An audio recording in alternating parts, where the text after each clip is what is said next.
So students, today we are talking about vector operations. Means हम दो vectors के साथ कर क्या सकते हैं. So the mathematical operations, or as per the vector algebra, there are two operations are possible. One, addition or subtraction of vector, that means finding resultant of vector. दो vector को ऐड या separate करना मतलब एक ऐसा नया vector ढूंढना जो उन सब ने जो इफेक्ट प्रोड्यूस किया है वो अकेला कर दे. And the multiplication of vectors. So पहले हम डील कर रहे हैं एडिशन और सब्ट्रैक्शन को. देख रहे हैं कि दो या दो से ज्यादा वेक्टर्स को एक साथ कैसे ऐड करते हैं या सेपरेट करते हैं. सो स्टार्ट कर रहे हैं. मान लीजिए हमारे पास कोई दो वेक्टर्स हैं, ए वेक्टर और बी वेक्टर. हम उनको ऐड करके एक नया वेक्टर लेकर आते हैं, थर्ड वेक्टर, एकदम नया वेक्टर, आर वेक्टर. सो हमारा इंटरेस्ट है इस आर वेक्टर में. अब इस आर वेक्टर को क्या बोलेंगे? इसको बोलेंगे resultant of A vector and B vector. What is the meaning of resultant? Resultant is that single vector which can produce the same effect as produced by number of vectors together. बहुत सारे vector मिलकर जो effect produce करते हैं, अगर वही effect कोई एक अकेला वेक्टर प्रोड्यूस कर दे तो उसे उनका रिजल्टेंट कहते हैं. मतलब यहां पर जब हम सम कर रहे हैं या डिफरेंस कर रहे हैं वेक्टर्स का, then we are looking for a new vector with which we can replace all the vectors. हम बाकी सारे वेक्टर्स को हटा के उस एक अकेले को इस्तेमाल करना चाहते हैं. तो हम ऐड और सेपरेट कर सकते हैं दो तरीके से. We can do it addition and subtraction in two ways. Number one, geometrical method. First we have geometrical method. What is geometrical method? We can also call it head tail method. Let us see कि हम इसमें कैसे add या separate करते हैं दो vectors को. Suppose we have a vector A vector, and if we want to add A vector with the B vector, then if we want to add A vector with B vector, then just place the tail of one vector on the head of another vector. So if we place tail of B vector on the head of A vector,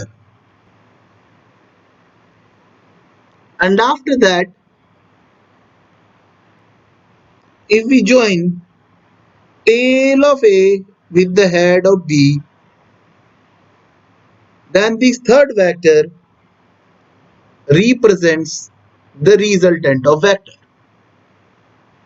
in terms of magnitude and direction both.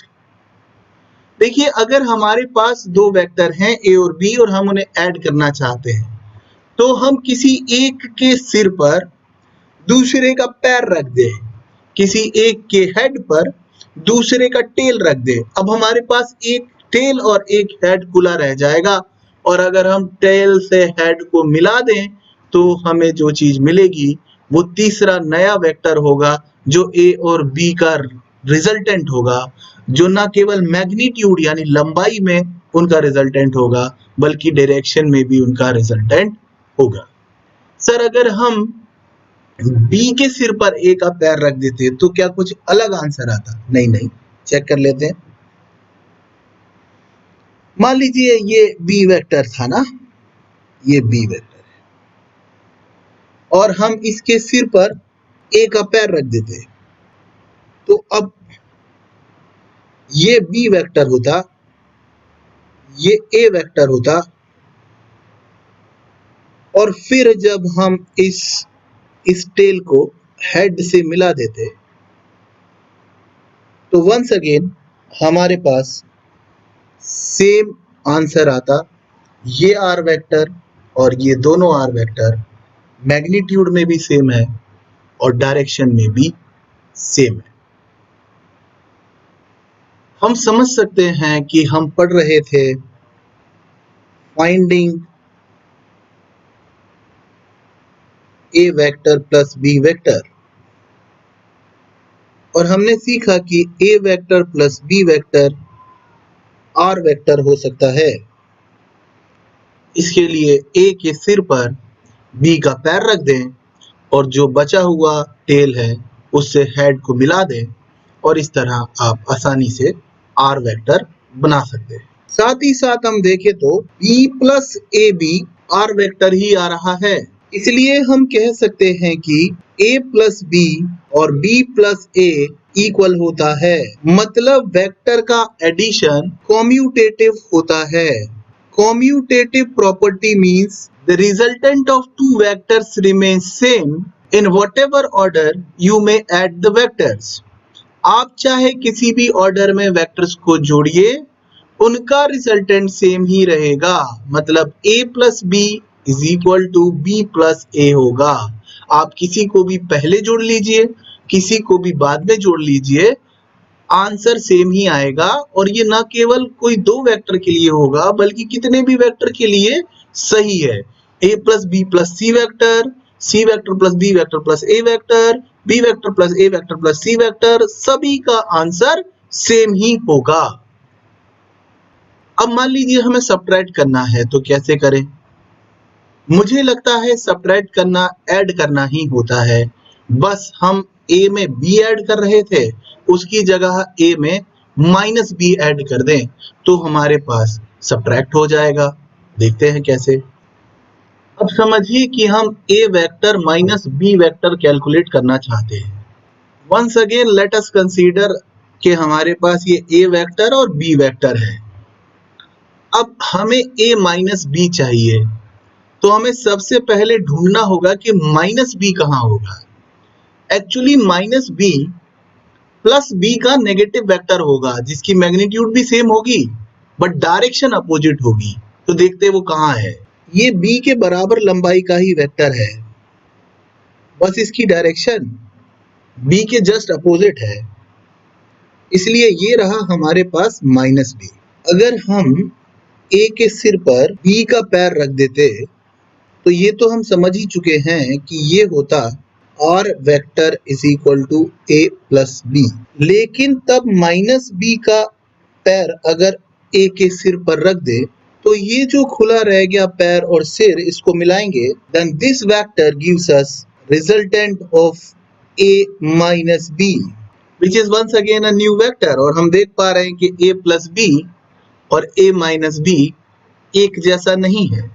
तो हम समझ गए कि अगर हम ए vector के सिर पे बी वेक्टर का पैर रखते हैं और फिर ओपन एंड्स को मिलाते हैं तो हमारे पास ए प्लस बी आ जाता है। लेकिन अगर हम ए वेक्टर की हेड पर माइनस बी वेक्टर का टेल रखते हैं और ओपनिंग्स को मिलाते हैं तो हमारे पास जो है उनका रिजल्टेंट आ जाता है, मतलब ए वेक्टर माइनस बी वेक्टर आ जाता है। पिछली बार अभी हमने देखा था कि A vector plus B vector वही आ रहा था जो B vector plus A vector आ रहा है। यहाँ देखते हैं कि A vector minus B vector वही आ रहा है क्या जो B vector minus A vector आ रहा है। तो यही कोशिश कर लेते हैं। तो अब अगर मैं B vector minus A vector करना चाहूँ तो मुझको क्या करना होगा? सो मुझको पहले लेना होगा बी और मुझे फिर इसके सिर पर रखना पड़ेगा माइनस ए का टेल। अब अगर प्लस ए राइट साइड था तो माइनस ए लेफ्ट साइड होगा, और तब अगर मैं इस टेल से हेड को मिलाऊंगा तो मैं देखूंगा कि अब b माइनस ए इधर आ रहा है। हो सकता है इनका मैग्नीट्यूड बराबर हो, वो तो जब हम एनालिटिकल मेथड देखेंगे तब देखेंगे, पर एक बात तो पक्की दिख रही है कि a माइनस बी वेक्टर नीचे है और b माइनस ए वेक्टर ऊपर है, तो जिनकी डायरेक्शन ही सेम नहीं है वो वेक्टर सेम तो नहीं हो सकते। इसलिए a vector minus B vector और b vector minus A vector बराबर तो नहीं है, यानी वेक्टर का डिफरेंस कम्यूटेटिव तो नहीं होता।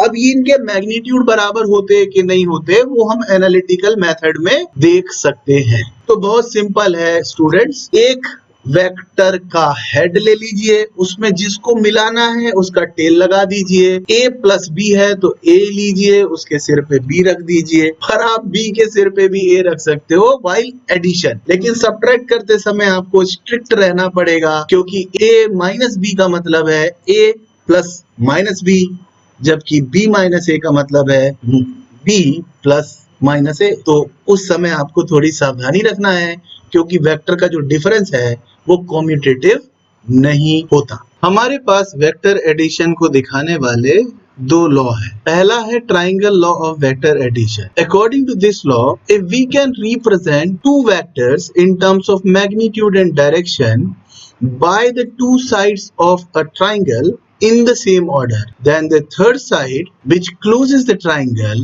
in opposite order represents their resultant। मतलब triangle law of vector addition बोलता है कि अगर आप मैग्नीट्यूड और डायरेक्शन में एक ट्राइंगल की दो साइड से दो वेक्टर्स को रिप्रेजेंट कर सको एक ही ऑर्डर में, तो उनका रिजल्टेंट वो तीसरी ट्राइंगल की साइड से आएगा जो कि ट्राइंगल को क्लोज कर रही है।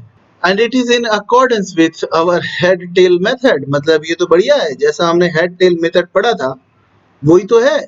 एक ट्राइंगल लीजिए, उसकी दो साइड्स अगर वेक्टर्स को रिप्रेजेंट कर सके मैग्नीट्यूड और डायरेक्शन में, तो तीसरी साइड अपोजिट ऑर्डर में रिजल्टेंट को रिप्रेजेंट करेगी। एकदम आसान। इसी समय a माइनस बी करना होगा तो एकदम सिंपल है, a और माइनस बी को उस ट्राइंगल की साइड बनना होगा। तो ये a है, ये माइनस बी है, और इनका जो रिजल्टेंट है वो r वेक्टर है जो रिप्रेजेंट कर रहा है a माइनस बी को। आप चाहे तो इसे r डैश भी बोल सकते हैं। एकदम सिंपल।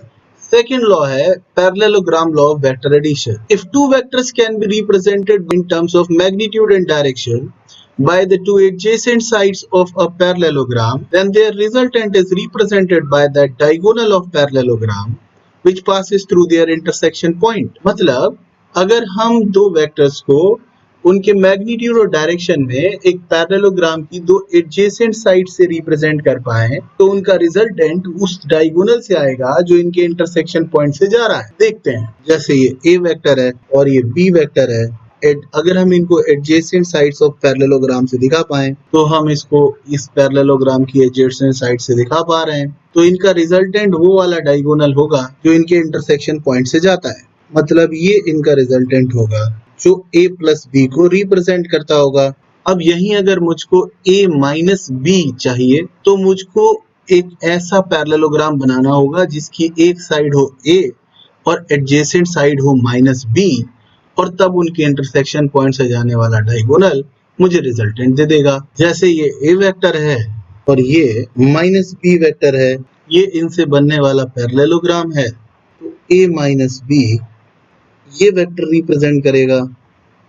सेकंड है analytical method for vector addition.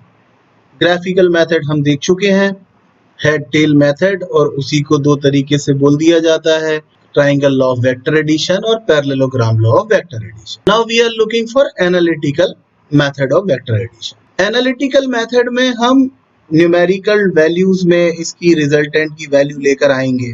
मैंने आपको स्टार्टिंग से ही बताया कि वेक्टर्स में ना केवल a और b के मैग्नीट्यूड का इंपॉर्टेंस है, साथ में a और b के बीच में जो एंगल है उनका भी बड़ा इंपॉर्टेंस है, क्योंकि आपको वो एंगल देखकर डिसाइड करना पड़ता है कि इनका रिजल्टेंट कितना है।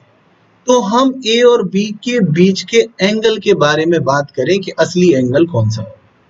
देखिए, वेक्टर के बीच में जो सबसे बड़ा एंगल पॉसिबल है वो 180 है, और जो सबसे छोटा एंगल पॉसिबल है वो 0 है। तो दो वेक्टर या तो पैरेलल हो सकते हैं या एंटी पैरेलल हो सकते हैं, और बाकी उसके बीच में कुछ भी एंगल वो बना सकते हैं। अगर आपको ये थोड़ा आइडिया है तो अगर आपका आंसर 180 से बड़ा आने लगे तो आपको खुद ही समझ जाना चाहिए कि यार कुछ तो गड़बड़ हो गया अपने से, क्योंकि सबसे बड़ा एंगल ही 180 है और सबसे छोटा एंगल 0 है। Moreover, angle between the vectors means the angle between the directions of vector. तो उनके दोनों के या तो हेड्स के बीच का एंगल है या उनके टेल्स के बीच का एंगल है, पर एक हेड और एक टेल के बीच का एंगल नहीं है। इसको हम समझ सकते हैं, जैसे ये हमारे पास है एक वेक्टर a वेक्टर और ये हमारे पास है दूसरा वेक्टर b वेक्टर। अब अगर हम इनके बीच का असली एंगल निकालना चाहते हैं तो असली एंगल कैसे निकाल सकते हैं? टेल से टेल चिपका दो भाई, ये इनके बीच का वैलिड एंगल हो गया। ऐसा नहीं करना तो हेड से हेड चिपका दो भाई, ये भी इनके बीच का वैलिड एंगल हो गया। पर जब भी हम हेड और टेल मेथड इस्तेमाल करेंगे तो ज्यादातर सिचुएशन ऐसी होगी जब एक वेक्टर की हेड पर दूसरे वेक्टर की टेल रखी होगी। अब हम असली एंगल कैसे निकालेंगे? तो आप इस जंक्शन पर जिसका भी हेड आ रहा हो उसको एक्सटेंड कर दो, तब ये एंगल वैलिड एंगल हो जाएगा।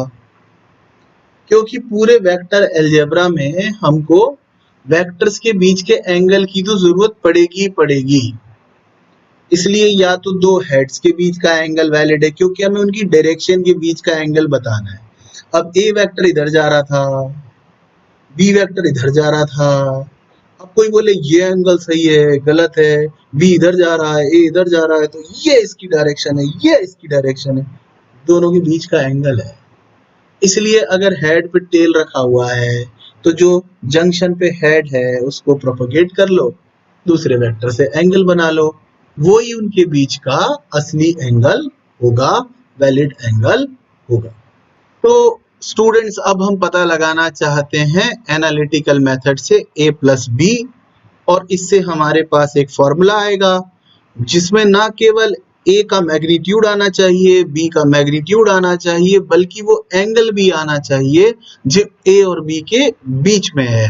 क्योंकि वेक्टर अलजेब्रा ना केवल ए और बी के मैग्नीट्यूड के लिए सेंसिटिव है बल्कि उनकी बीच के एंगल के लिए भी सेंसिटिव है। तो हम कोशिश करते हैं।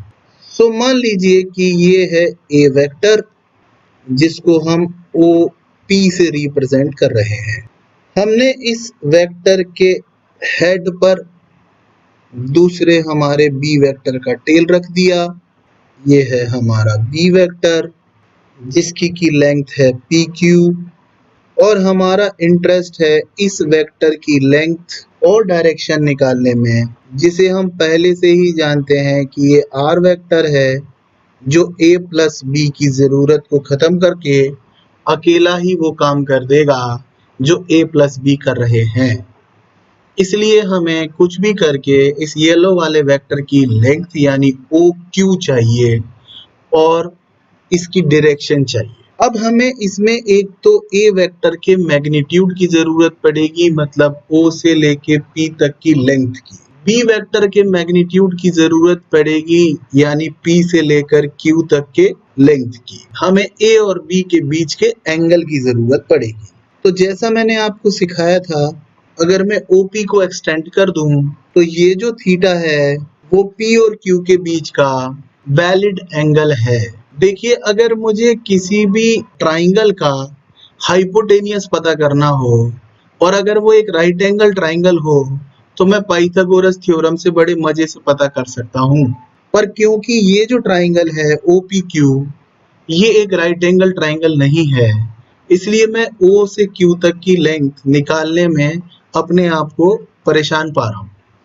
क्यों ना मैं Q से इस OP लाइन पर एक नॉर्मल ड्रॉप कर दूं और सपोज ये पॉइंट S है।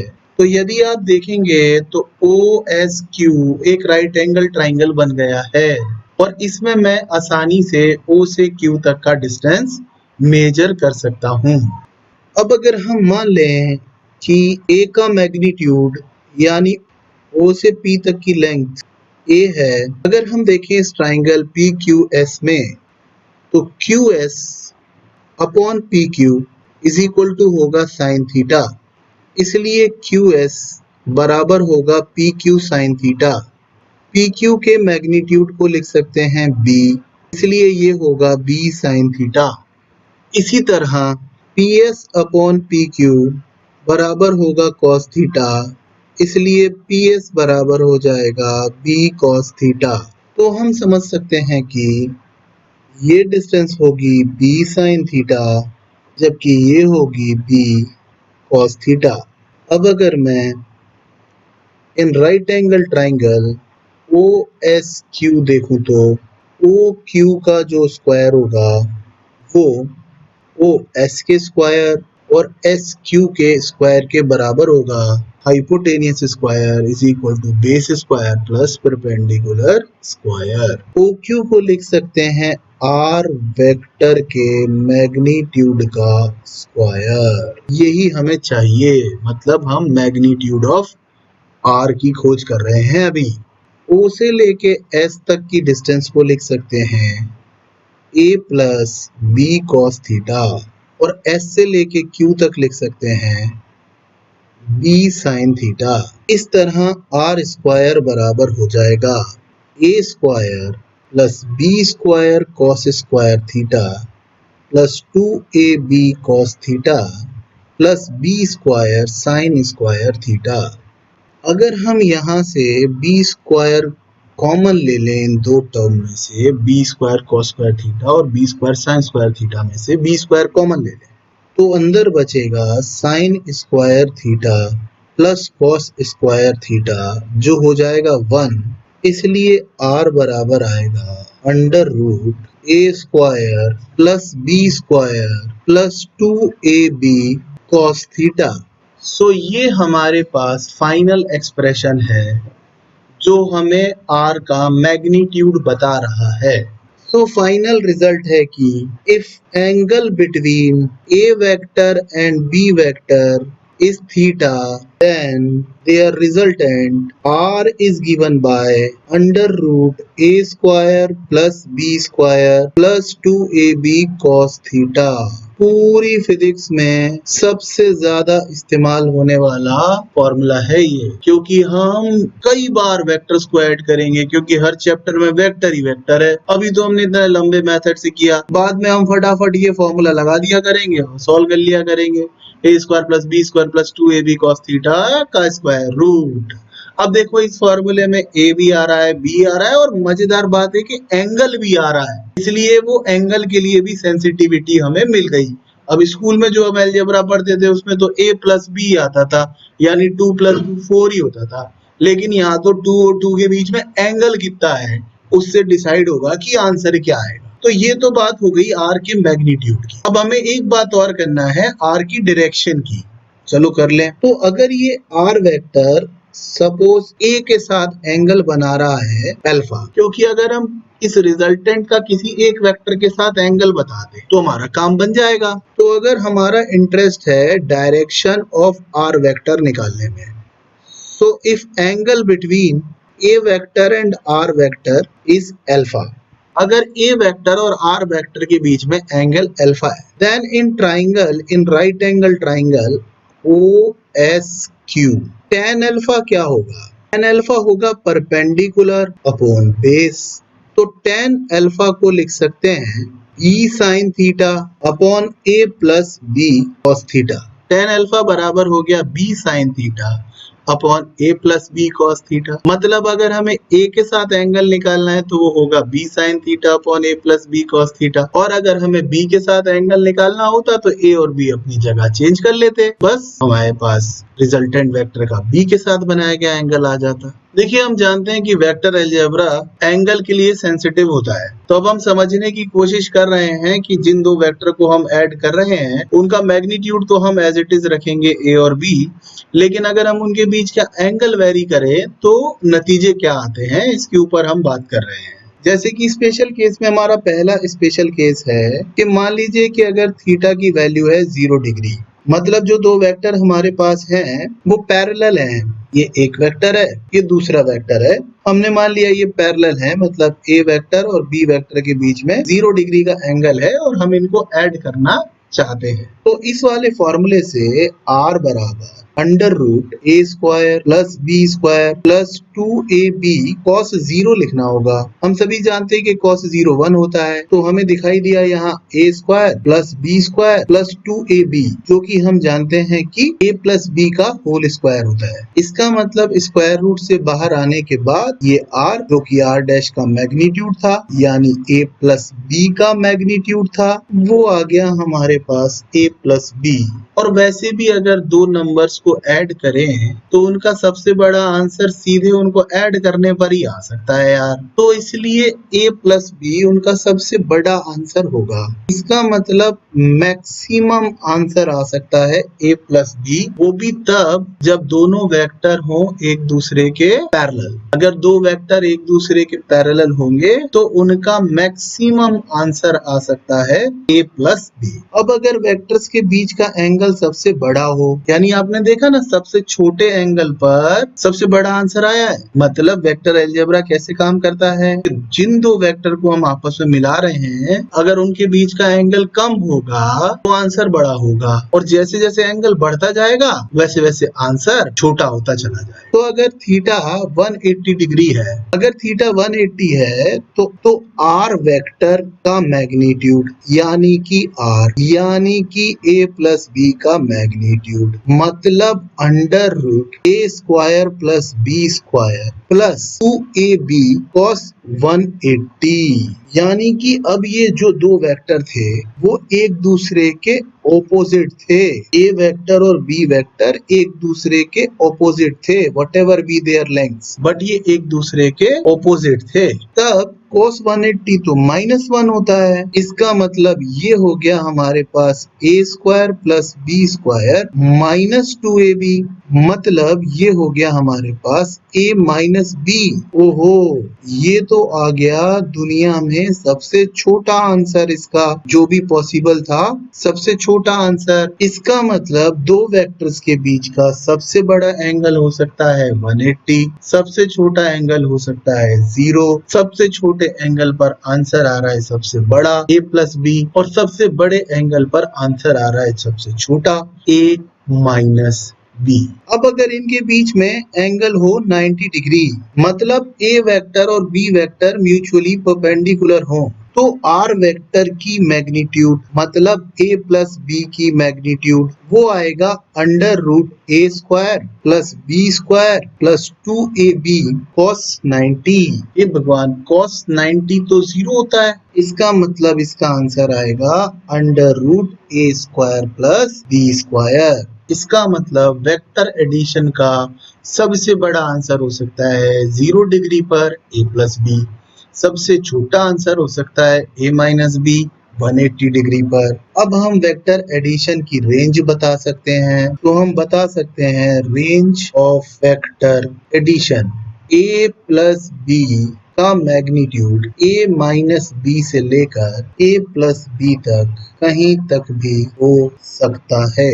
तो हम अब पता लगाना चाहते हैं a minus B analytical method से, पर हम इस सवाल को भाई पूरा नहीं करेंगे, दिमाग का इस्तेमाल करेंगे। चलो देखते हैं, क्योंकि अब बच्चे होशियार बच्चे समझ चुके हैं कि भाई जोशी जी अगर ये a था और ये b था, इनके बीच का वैलिड एंगल हमें पता है सर, इनके बीच का वैलिड एंगल सर इसको एक्सटेंड करने पर आएगा सर, और मान लेते हैं कि इनके बीच का वैलिड एंगल थीटा। तो सर हम जानते हैं कि a प्लस बी इधर पे कहीं पे आएगा, और हम जानते हैं कि r जिसे आप कहते हो a प्लस बी का मैग्नीट्यूड वो हमने पहले ही पढ़ रखा है सर, वो होगा under root a square plus B square plus 2ab cos theta. और सर अगर आप कहो तो हम क्या करें अभी कि ये लाइन खींच के बता दें आपको कि r कहाँ पे आएगा, a के टेल से b के हेड को ही तो मिलाना है।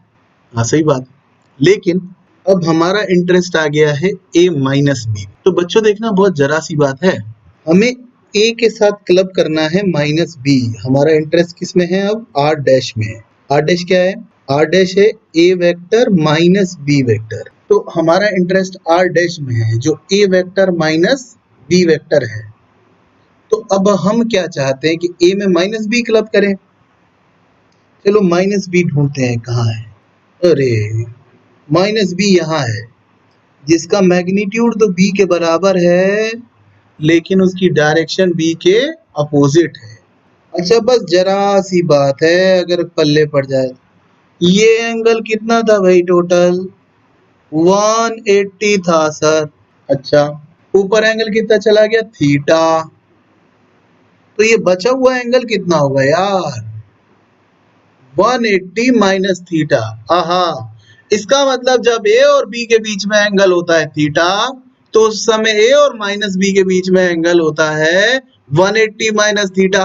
बाकी सब तो वैसे ही आने वाला है। अगर आप इस आर को कैलकुलेट करने वाले हो, जिसको मैं कह रहा हूं आर डैश, जो रिप्रेजेंट कर रहा है ए माइनस बी को, तो पूरा वेक्टर अलजेब्रा वैसा ही रहेगा, बस थीटा में थीटा की जगह इनके बीच का वैलिड एंगल क्या हो जाएगा 180 माइनस थीटा। मतलब हमको चमका कि if angle between A vector and B vector is theta, जो कि गिवन होगा, then angle between A vector and minus B vector is 180 minus theta. अरे यही तो ताले की चाबी है, क्योंकि 180 माइनस थीटा इनके बीच का एंगल है, जो कि मैं फटाफट लिख दूंगा।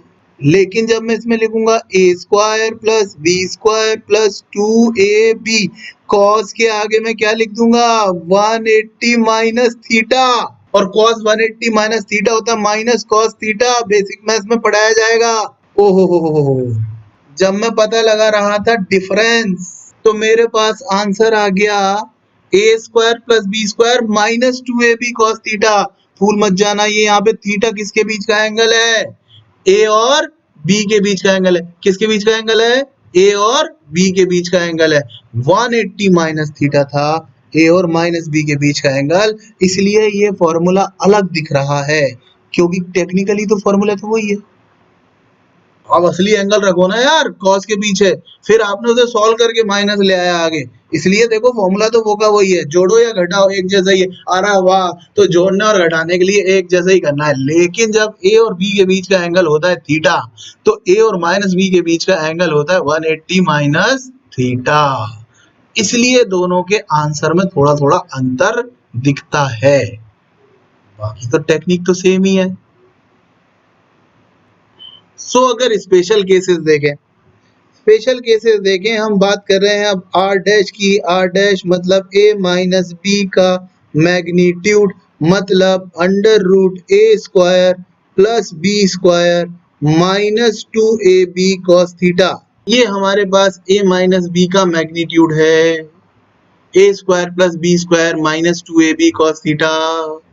याद रखो यहाँ थीटा किसके बीच का एंगल है, where theta is the angle between A vector and B vector. और हम ढूंढ क्या रहे हैं, हम ढूंढ रहे हैं ए माइनस बी। हम सभी बच्चे जानते हैं कि ए और बी के बीच का एंगल जब थीटा होता है, तो ए और माइनस बी के बीच का एंगल कितना होता है 180 माइनस थीटा। इसकी वजह से ये माइनस आया है, क्योंकि वहां जो कॉस के पीछे थीटा लिखना था, वो कायदे से तो 180 माइनस थीटा लिखना था, लेकिन हमने वहां 180 माइनस थीटा लिखा, फिर ट्रिग्नोमेट्री से cos 180 minus theta minus cos theta हो गया, इसलिए वहां पे माइनस आगे आ गया। अब देखते हैं इसकी वजह से रिजल्ट चेंज हो जाते हैं, क्योंकि अगर अब मैं थीटा ले लूं 0, याद रखो थीटा किसके बीच का एंगल था, ए और बी के बीच का एंगल, तो ए और बी तो पैरेलल है बेटा। अरे ए और बी तो पैरेलल हैं, ए बी पैरेलल, लेकिन माइनस बी एंटी पैरेलल। मतलब जो रिजल्ट 180 के लिए आ रहा था, वो यहाँ 0 के लिए आएगा। चलो कोशिश करके देखते हैं। तो 0 डिग्री पर ये आर डैश का मैग्नीट्यूड, आर डैश का मैग्नीट्यूड यानी कि ए माइनस बी वेक्टर का मैग्नीट्यूड बराबर हो गया under root A square plus B square minus 2ab। ओहो, ये तो a माइनस बी आ गया सर, ये तो मिनिमम आ गया। सर आपने तो कहा था जब एंगल छोटा होता है तो आंसर बड़ा होता है, और जब एंगल बड़ा होता है तो आंसर छोटा होता है। अरे मैं अभी भी अपनी बात पे टिका हुआ हूँ, तुम लोग गलत काम कर रहे हो, क्योंकि तुम थीटा रख रहे हो। थीटा किसके बीच का एंगल है यार, थीटा तो ए और बी के बीच का एंगल है ना। दिमाग लगाओ, सोचो कि जिस समय ए और बी के बीच में थीटा है, उस समय ए और माइनस बी के बीच में कितना होगा, वो कितना होगा। चलो साइड में सोच लेते हैं, 180 माइनस 0, ओहो 180, और ये तो बहुत बड़ा एंगल है भाई। यही तो सबसे बड़ा एंगल है। अच्छा, तो जब ये हमें सूडो फीलिंग दे रहा है, ये हमें सूडो फीलिंग दे रहा है, क्योंकि जब ए और बी के बीच में 0 है तो ए और माइनस बी के बीच में कितना है, 180 माइनस थीटा। इसीलिए तो वही आंसर आ रहा है जो समेशन का आ रहा था 180 पे। हाँ, अब हमें बात पकड़ में आ गई। फिर फिर दूसरा, अगर थीटा बराबर है 180, अरे भूलना नहीं, थीटा किसके बीच का एंगल है, किसके बीच का एंगल है थीटा भाई, ए और बी के बीच का एंगल। तो ए और बी के बीच का एंगल थीटा 180 है, तो 180 माइनस 180 जीरो। रे तो इसका मतलब ये अब सबसे छोटे एंगल पे आ गए ए और माइनस बी, तो इसका आंसर सबसे बड़ा आएगा। चलो चेक करके देखते हैं। तो ये हो गया आर डैश का मैग्नीट्यूड, मतलब ए माइनस बी का मैग्नीट्यूड, मतलब under root A square plus B square minus 2ab cos 180, cos 180 फिर से कितना होगा, -1। तो ये हो गया under root A square plus B square plus 2ab, मतलब ये कितना हो गया, a प्लस बी उत्तरी। ये तो आ गया मैक्सिमम। सर कुछ गड़बड़ कर रहे हो सर, आप 0 डिग्री पे आप ले आए सर, है ना, क्या बोलते हैं सर, 0 डिग्री पर आप ले आए मिनिमम आंसर, और 180 पर मैक्सिमम। आपने तो कहा था एंगल छोटा होता है आंसर बड़ा होता है। यार मैं अभी भी अपनी बात पे टिका हुआ हूँ, एंगल छोटा होता है आंसर बड़ा होता है। याद रखो, थीटा किसके बीच का एंगल है, ए और बी के बीच का एंगल है। और हम यहाँ यूज क्या कर रहे हैं, 180 माइनस थीटा, पर हम यूज कर रहे हैं, हमें पता नहीं चल रहा, हमको पता नहीं चल रहा ना यूज करते समय, इसलिए हमको ऐसा लग रहा है कि बड़े एंगल पे छोटा आंसर आ रहा है, छोटे एंगल पे बड़ा आंसर आ रहा है। असली एंगल नहीं है वो, थीटा तो ए और बी के बीच का एंगल है, और आप मिला किसे रहे हो, ए और माइनस बी को, इसलिए वो 180 में से घटाने के बाद छोटा बड़े में आपस में पलट गया है आंसर। अब अगर थीटा ले लें हम 90 डिग्री, अरे 90 बड़ा प्यारा नंबर है यार, 180 में से 90 घटाएंगे तो भी 90 आएगा भाई, 90 तो 90 है ही, और 180 माइनस 90 भी 90 है। इसका मतलब यहाँ एंगल चेंज ही नहीं हुआ, ए और बी के बीच में अगर 90 है तो ए और माइनस बी के बीच में भी 90 ही होगा। अरे भरोसा भरोसा नहीं है, भरोसा नहीं है, ये देखो, ये ए, ये बी, ये माइनस बी, सोच कर देखो, ए और बी के बीच में 90, तो ए और माइनस बी के बीच में भी 90, इसलिए मुझे लगता है कि अब आंसर चेंज नहीं होगा। 90 पे पहले कितना आंसर आया था, under root A square plus B square. चलो सोच कर देखते हैं, सोच कर देखते हैं। आर डैश का मैग्नीट्यूड मतलब ए माइनस बी का मैग्नीट्यूड, मतलब under root A square plus B square minus 2ab cos 90। हाय राम, cos 90 तो 0 है, ये हो गया A square plus B square का स्क्वायर रूट, और यही आंसर तो ए प्लस बी का आया था। अच्छा, मतलब 90 डिग्री पर ए प्लस बी का और ए माइनस बी का आंसर सेम आता है, पर उनके 180 वाला आंसर 0 वाला बन जाता है और 0 वाला 180 वाला बन जाता है, क्योंकि वहां एंगल, असली एंगल क्या है, ए और बी के बीच में थीटा है, तो ए और माइनस बी के बीच में 180 माइनस थीटा है, इसलिए उनके वो रिजल्ट पलट गए हैं। सो अगर ए वेक्टर और बी वेक्टर का मैग्नीट्यूड सेम है, डायरेक्शन अलग अलग है, उनके बीच में वैलिड एंगल थीटा है, लेकिन उनका मैग्नीट्यूड सेम है और वो है ए, then resultant of a vector plus b vector is given by under root of a square plus b square plus 2ab cos theta।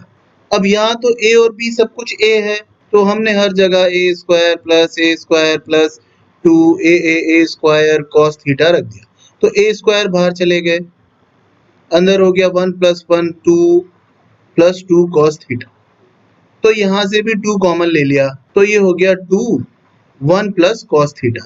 अब थोड़ा सोच कर देखते हैं, ट्रिग्नोमेट्री में पढ़ाया जाएगा कि 1 प्लस cos 2 थीटा बराबर होता है 2 cos स्क्वायर थीटा, इसलिए 1 प्लस cos थीटा बराबर हो जाएगा 2 cos स्क्वायर थीटा बाय 2, इसलिए ये हो जाएगा 2 into 2 cos square theta by 2।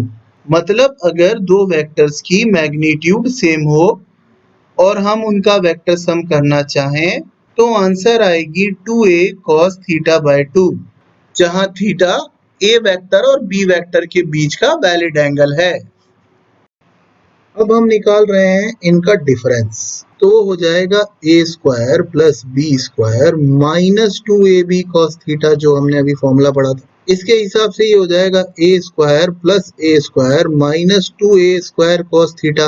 ए बाहर चला गया, अंदर हो गया 2 माइनस 2 cos थीटा, तो 2 भी कॉमन ले लिया, तो ये हो गया 1 माइनस cos थीटा। सर आपने 1 प्लस cos थीटा का तो फॉर्मूला बता दिया था अभी, इसका मतलब 1 माइनस cos थीटा का भी होता होगा। हाँ भाई, ट्रिग्नोमेट्री में सिखाया जाएगा कि 1 माइनस cos 2 थीटा बराबर होता है 2 sin स्क्वायर थीटा, इसलिए 1 माइनस cos थीटा बराबर होता है 2 sin स्क्वायर थीटा बाय 2। अब ये फॉर्मूला तो आपको सिखाया जाएगा ट्रिग्नोमेट्री में, तो याद करना पड़ेगा भाई। तो फिर ये हो गया 2 into 2 sine square theta by 2। चलो जी, बढ़िया हो गया। आर डैश का मैग्नीट्यूड ए माइनस बी का मैग्नीट्यूड अगर सेम हो तो ये आंसर आ गया 2a sine theta by 2। Magnitude same हो तो 2a sine theta by 2 subtract करने पर और 2a cos theta by 2 add करने पर, तो ये बहुत बढ़िया हो गया। ये दोनों फॉर्मूले रेडीमेड हो गए। ज्यादातर मान लो 10 न्यूटन इधर 10 न्यूटन इधर, दो फोर्स लग रहा है, बीच में 90 डिग्री का एंगल, और अगर उनका मैग्नीट्यूड सेम है तो खटाखट फॉर्मूले में वैल्यू रख के सम भी निकाल सकते हैं, डिफरेंस भी निकाल सकते हैं। सम में आ रहा है 2a cos theta by 2, difference में आ रहा है 2a sin थीटा बाय 2। तो स्टूडेंट्स हम एक साथ देखते हैं कि अगर a और b का मैग्नीट्यूड सेम हो और वो a हो, तो हम एक कॉलम में लिखते जाएंगे एंगल कितना है, फिर उनका सम कितना आना चाहिए और उनका डिफरेंस कितना आना चाहिए। चलो कोशिश करते हैं। अगर हम यहाँ ले लेते हैं थीटा बराबर 0 डिग्री, तो साहब सम कितना आएगा? सम आएगा 2a cos 0 बाय 2। cos 0 1 होता है, तो आंसर आएगा 2a, यानी समेशन का आंसर हो गया 2a। a प्लस a बराबर 2a। लेकिन अब यहाँ पर a माइनस a का आंसर कितना आएगा? वो आएगा 2a साइन 0 बाय 2। साइन 0 0 है, अरे 0 आ गया। मतलब दो वेक्टर जो पैरेलल हैं उनको ऐड करें तो आंसर आएगा 2a जिनके मैग्नीट्यूड सेम है, और डिफरेंस करें तो आंसर आएगा 0। अब अगर थीटा ले लें 60 डिग्री, तो ये सम हो जाएगा 2a cos 60 bye 2। cos 60 bye 2 मतलब cos 30 मतलब √3 बाय 2, तो ये हो जाएगा √3a, जबकि ये हो जाएगा 2a sin 60 bye 2। sin 60 bye 2 मतलब sin 30 मतलब 1 बाय 2 मतलब a। तो आप देख रहे हैं जब दो वेक्टर के बीच में 60 डिग्री का एंगल है तो उनका सम तो आ रहा है √3a और उनका डिफरेंस आ रहा है a। ऐसा इसलिए हो रहा होगा कि जब उन दोनों के बीच में 60 डिग्री का एंगल होगा ना, तो 180 माइनस 60 हो रहा होगा 120, तो उनके जो डिफरेंस आ रहा है a और माइनस b, उसके बीच में 120 डिग्री का एंगल होगा। तो मुझे लगता है जब दोनों के बीच में 120 का एंगल आएगा ना a और b के बीच में, तो आंसर यही आ जाएगा। दोबारा से देखते हैं सम का। तो अगर थीटा बराबर होगा 90 डिग्री, तो ये आ जाएगा 2a cos 90 बाय 2 मतलब cos 45 मतलब 1 बाय √2 मतलब √2a। और मैंने कहा था कि सम और डिफरेंस तो सेम ही आते हैं 90 पे, तो ये हो गया 2a sin 90 बाय 2 और sin 90 बाय 2 मतलब sin 45। sin 45 भी 1 बाय √2 ही होता है, इसलिए इसकी आंसर भी आ गई √2a। अब अगर थीटा ले लें 120 डिग्री, तो ये हो जाएगा 2a cos 120 बाय 2 यानी cos 60, जो कि होता है 1 बाय 2, इसलिए ये हो जाएगा a। कुछ चमका क्या? यहाँ पे आंसर ए आया था और यहाँ पे आंसर ए आया है। ये क्या हो रहा है? क्योंकि जब a और b के बीच में 60 डिग्री का एंगल था, तो मुझे लगता है कि a और माइनस b के बीच में 120 होगा, इसलिए जब a और b के बीच में 120 है तो a और माइनस b के बीच में 60 होगा। तो मुझे लगता है ये √3a वाला आंसर अब इधर आने वाला है। कोशिश करके देखते हैं। 2a sin 120 बाय 2 मतलब sin 60 मतलब √3 बाय 2। ओहो हो √3a। सही समझ आ रहा है मेरे को। इसी तरह अगर थीटा होगा 180 डिग्री, तो सम तो हो जाएगा 0 क्योंकि 180 डिग्री पर इक्वल वेक्टर सब्ट्रैक्ट होकर 0 दे देंगे। cos 180/2 मतलब cos 90 मतलब 0। लेकिन अगर समेशन की बात करें तो 2a sin 180/2 sin 90 मतलब 1, तो आंसर आ जाएगा 2a। आप इन रिजल्ट्स को तसल्ली से कंपेयर करके अंदाजा लगा सकते हैं कि मेन जो चीज हमारे दिमाग में स्ट्राइक करना चाहिए वो क्या है कि जब वेक्टर अलजेब्रा वेक्टर्स के बीच के एंगल के लिए सेंसिटिव है, एंगल छोटा आंसर बड़ा, एंगल बड़ा आंसर छोटा, पर सम और डिफरेंस में अंतर क्यों नजर आता है? क्योंकि हम पूरे वेक्टर अलजेब्रा में ए और बी के बीच का एंगल यूज कर रहे हैं, जबकि जब हम ए माइनस बी निकाल रहे होते हैं तो हमें कायदे से यूज करना चाहिए ए और माइनस बी के बीच का एंगल, जिसकी वजह से ये सारा अंतर आ रहा है जो कि 180 माइनस थीटा होता है। सोचिए।